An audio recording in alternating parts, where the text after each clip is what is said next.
Hello আমার all YouTube ফ্যামিলিরা, তোমরা সবাই কেমন আছো? বন্ধুরা, কেমন রস ঢালছি দেখো। ছোট কিংবা বড়, এমন কি কেউ আছে যে বলতে পারবে আমি মিষ্টি পছন্দ করি না? আমরা প্রত্যেকেই মিষ্টি খুব ভালোবাসি। মিষ্টি হচ্ছে একটা প্রিয় খাবার। প্রত্যেকে ভালোবাসি, তার সাথে এরম রসে ভরা যদি মিষ্টি হয় তাহলে তো আর কোনো কথাই হবে না, তাই না বন্ধুরা? তো চলো আর দেরি করব না, পুরো ভিডিওটার সাথে জুড়ে থাকবে। আর কেমন লাগলো তোমাদেরকে অবশ্যই কমেন্ট করে জানাবে।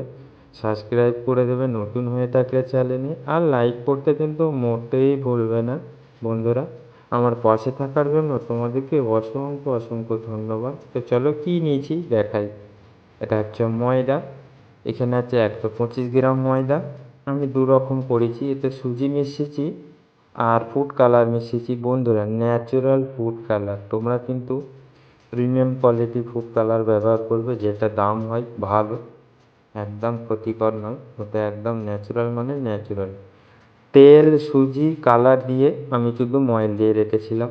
এটা একটা জিনিস দেখবে, দেখো ম্যাজিক। দেখলে বন্ধুরা ম্যাজিকটা কেমন লাগলো?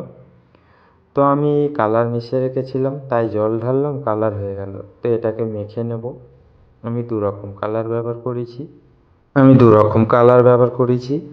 আর এটা বেশি পাতলা করবে না। আর একটা ম্যাজিক দেখো বন্ধুরা, এটা হচ্ছে ইয়েলো। একটা ইয়েলো কালার করেছি, একটা কেসার কালার। তো দুটো কালার আমি এই কারণেই করেছি, একটু কালারফুল বানাবো বলে। তো দেখতেই পাচ্ছ কত সুন্দর লাগছে হলদে হলদে। তো আমি লাড্ডু বানিয়ে নেবো, দেখো দুটো লাড্ডু বানিয়ে নিয়েছি। তো ভিডিওটা অনেকটাই বড় করাই ছিল, আমি একটু ছোটো করে বানিয়েছি। তো কত সুন্দর ডিজাইন দিয়ে দিচ্ছি দেখো। এটা হচ্ছে মাথার টুপি। ওই টুপিটা ঢাকা দিতে হবে তো মাইকে, নয়তো জল পড়ে মাইক খারাপ হয়ে যাবে, তাই না বন্ধুরা? তাই টুপিগুলো আগে বানিয়ে নিচ্ছি, আমি সবই বানিয়ে রেখেছি। তো সম্পূর্ণটা দেখাইনি, একটা করে দেখিয়ে দেবো, তোমরা বুঝতে পেরে যাবে। তো দেখো আমি টুপিগুলো কেমন বানিয়ে রেখেছি। তো আর কি হয়ে গেল। আর কেশর কালারটা যেটা করেছি ওটা মাইক বানাবো। দেখো বন্ধুরা, খুব একটা পাতলা করে বানাবে না, তাহলে কিন্তু মাইক হবে না। ঠিক মোটা মোটা রাখবে। দেখো আমি কীভাবে বানিয়ে নিচ্ছি, ঠিক এইভাবেই করবে। এইগুলো করতে এমন কোনো কষ্ট নয়, আমরা প্রত্যেকেই জানি। তো আমি বানাচ্ছি আর তেলে ছাড়ছি, ভাজাভুজি করছি। সম্পূর্ণটা তো দুদিকে হ্যান্ডেল করা যাবে না, তাই ভাজছি আর ছাড়ছি। তার সাথেও আমি তোমাদেরকে দেখিয়ে দিচ্ছি একটা, যাতে তোমরা বুঝতে পারো, তাতে তোমাদের কোনো অসুবিধে না হয়, রেসিপিটা যেন সম্পূর্ণ পারফেক্ট বানাতে পারো। তো দেখো আমি একদিকে বানাচ্ছি আর একদিকে ছাড়ছি, কেমন লাগছে বন্ধুরা? আর একটা কথা, জরুরি কথা, যেমন জিলিপি গরম গরম তুলে রসে দিতে হয়, ঠিক গরম গরম রসে এরম দিয়ে দেবে, তাহলে রসটা শোঁ শোঁ করে টেনে নেবে। কিছুক্ষণ ঢাকা দিয়ে রেখে দেবে, একদম রস ভিতরে ভরে যাবে। মুখে দাঁত দিয়ে যখন কামড় দেবে, একদম রস টপ টপ করে পড়বে বন্ধুরা। আর খেতে বন্ধুরা সত্যি অনেক সুস্বাদু হয়েছিল। আমি গুড়ের রসটা এনেছিলাম, ওর সাথে ঘি দিয়েছিলাম একটু, যাতে সুন্দর স্মেল হয় আর খেতেও টেস্ট হয়। ঘি দিলে টেস্ট হয়, তাই আমি ঘি ব্যবহার করি। তো এই টুপিগুলো আমি ভেজে নিচ্ছি, এইভাবেই আমি কিন্তু সব ভেজে রেখে দিচ্ছি। রেখে গরম গরম তুলছি আর ওই রসের মধ্যে চুবিয়ে দিচ্ছি, আর ঢাকা দিয়ে রেখে দেবে, রসগুলো পুরো টেনে নেবে।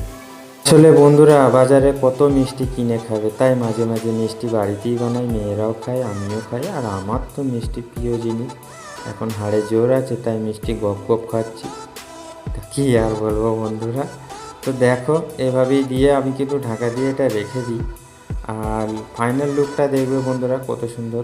দেখো বন্ধুরা, এটা হচ্ছে ফাইনাল লুক। তো আজকের ভিডিও ছোট্ট করে নিয়ে এলাম। আর রেসিপিটা কিন্তু অবশ্যই বাসায় ট্রাই করবে, সবাই পছন্দ হবে। আর ভিতরে এতটাই রস ঢুকেছে, তো আমি আর দেখাতে পারিনি। তো তোমরা বেনে দেখবে, তোমাদের অবশ্যই ভালো লাগবে। আজকে এই পর্যন্ত। আমার সকল ইউটিউব পরিবাররা তোমরা সবাই ভালো থেকো, সুস্থ থেকো, তোমাদের লেগে দোয়া করি। আর আমার পাশে থাকার জন্য অসংখ্য অসংখ্য ধন্যবাদ। আল্লাহ হাফেজ।